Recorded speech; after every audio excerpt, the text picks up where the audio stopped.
Takže pacientku teraz budeme celým lehátkom hore. Na čo pomáha toto lehátko? Táto trakčná lavica?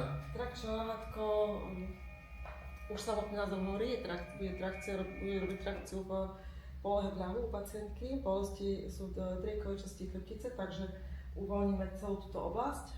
Trakcia bude od pánvy až po hrudnú časť chrbtice a teraz momentálne nastavíme polohu. Odľahčíme dolné končatiny, zodvinieme ich hore vyššie. Čiže znamená, že ju budete naťahovať? Laicky, áno, jednoducho povedané, natiahneme pacientku na škripec. Svaly, šľachty a rezivo, tieto časti, ktoré sú. Uvoľníme. Poloha dolných končatín táto. Pani Šimková. Áno. Môže byť? Áno. Tak, teraz na chvíľočku môžete takto pokočiť dolné končatiny v lakťoch. Položím ešte na trup a teraz položíme pásu. Keby ste povedali, čo teraz robíte? Robíme teraz jeden pás na oblasť pánvy a tak zafokusujeme túto časť.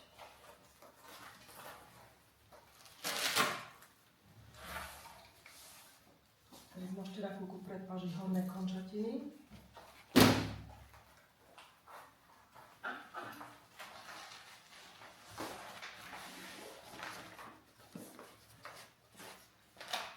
Môžete položiť takto na tú chvíľočku. Dýchať sa vám dá.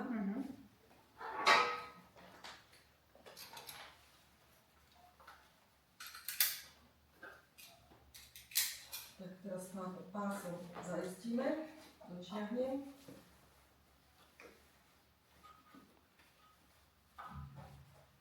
Môže byť? Áno.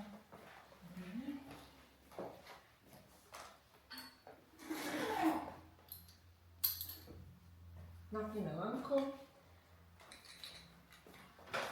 Pacientke teraz povieme, že tu je taký gombiček červený. Ak by bolo, že neznesiteľná bolesť, tak ho môžete hocikedy stlačiť v priebehu programu a vypne aj program, aj stroj. Tak pre istotu položíme sem a vy sa môžete teraz už v polohe uvoľniť. A zapneme program.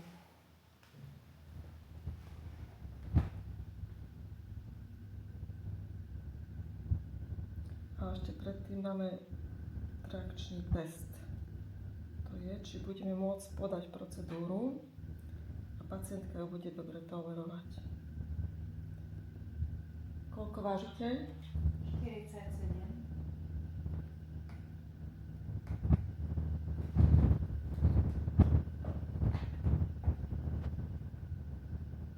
Prečo sa zadáva tá váha?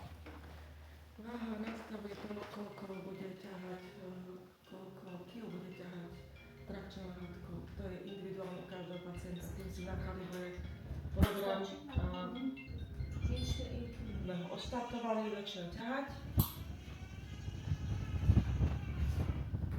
Pacientka nám povie, či vyhovuje. Áno. Na chvíľočku.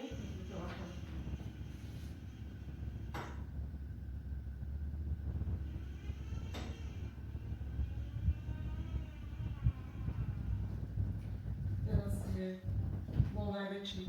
Môže byť, áno? Áno. Ako sa cítite? Zatiaľ dobre.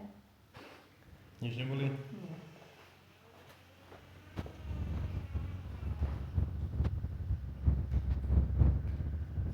Dá sa povedať, na akú vzdialenosť to telo sa dá natiahnuť?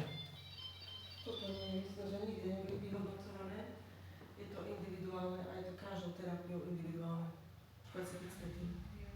A čo všetko sa s tým dá liečiť vlastne?